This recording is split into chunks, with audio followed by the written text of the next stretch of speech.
بسم اللہ الرحمن الرحیم۔ السلام علیکم ناظرین، آج ہمارے سبق مفہوم ہے وکالت کا بیان۔ ایک شریک کا دوسرے شریک کے لیے تقسیم وغیرہ میں وکیل ہو جانا۔ حدیث مبارکہ 1064 صحیح بخاری شریف۔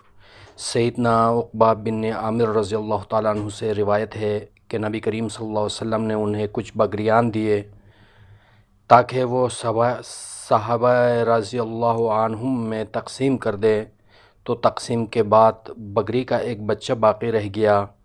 انہوں نے نبی کریم صلی اللہ علیہ وسلم سے اس کا ذکر کیا تو آپ صلی اللہ علیہ وسلم نے فرمایا، اس کی قربانی تم کر لو۔ وکیل کا مطلب نائب یا قائم مقام۔ جب چرواہا یا وکیل کسی بکری کو دیکھے تو مر رہی ہے یا دیگر کسی چیز کو دیکھے کہ وہ خراب ہو رہی ہے تو کیا جائز ہے کہ بکری کو ذبح کر دے، اور جس چیز کے خراب ہو جانے کا خوف ہے اس کو درست کر دے۔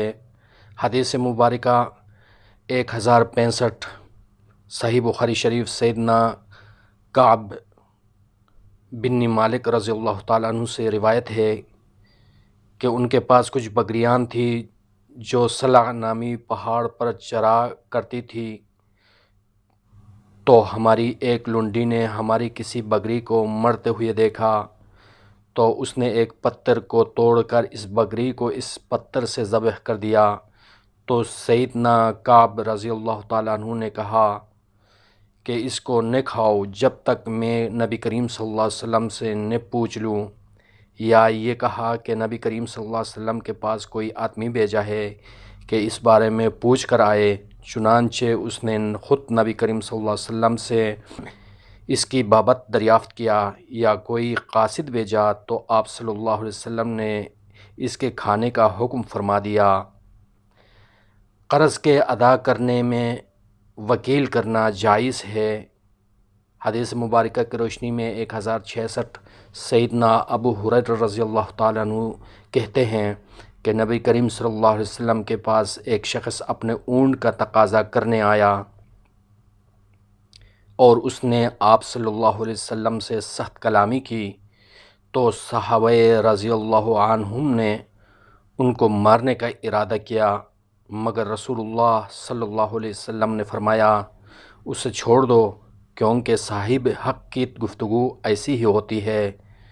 اس کے بعد آپ صلی اللہ علیہ وسلم نے فرمایا، اسے اسی عمر کا اونٹ دے دو جس عمر کا اس کا اونٹ تھا۔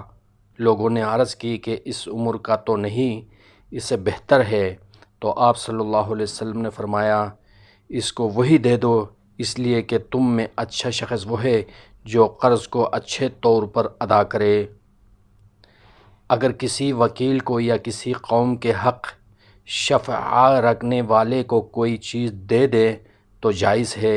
حدیث مبارکہ کی روشنی میں 1067 سیدنا مسور بن مخرمہ رضی اللہ تعالیٰ عنہ سے روایت ہے کہ رسول اللہ صلی اللہ علیہ وسلم کے پاس جب قبیلہ حوازن کے لوگ مسلمان ہو کر آئے تو آپ صلی اللہ علیہ وسلم کھڑے ہو گئے۔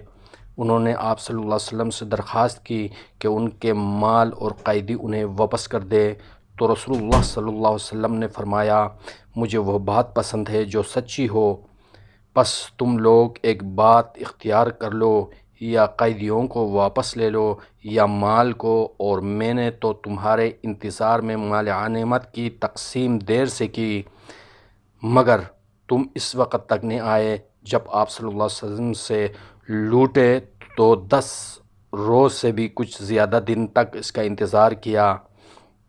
پس انہیں معلوم ہو گیا کہ رسول اللہ صلی اللہ علیہ وسلم انہیں صرف ایک ہی چیز واپس کر دیں گے، تو انہوں نے کہا کہ ہم اپنے قیدیوں کو واپس لیتے ہیں۔ چنانچہ رسول اللہ صلی اللہ علیہ وسلم مسلمانوں کی جماعت میں کھڑے ہو گئے اور اللہ تعالیٰ کی تعریف کی جس طرح اسے سزاوار ہیں۔ اس کے بعد فرمایا، اما بعد، تمہارے یہ بھائی ہمارے پاس توبہ کر کے آئے ہیں، اور میں یہ مناسب سمجھتا ہوں کہ ان کے قیدی انہیں واپس دے دو، لہٰذا جو خوشی سے دینا چاہے وہ خوشی سے دے دے، اور جو اپنا حصہ قائم رکھنا چاہے اس طرح کہ آپ جو پہلی فتح اللہ ہم کو دے گا اس میں سے اس کا بدلہ لے لے، تو وہ اسی شرط پر دے دے۔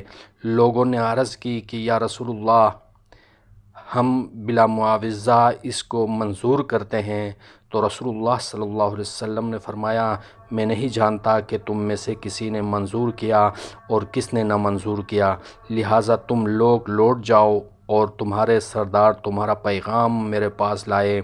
بس سب لوگ واپس ہو گئے اور ان سے ان کے سرداروں نے گفتگو کی۔ اس کے بعد وہ رسول اللہ صلی اللہ علیہ وسلم کے پاس آئے اور آپ صلی اللہ علیہ وسلم سے بیان کیا کہ سب لوگ خوشی سے منظور کرتے ہیں۔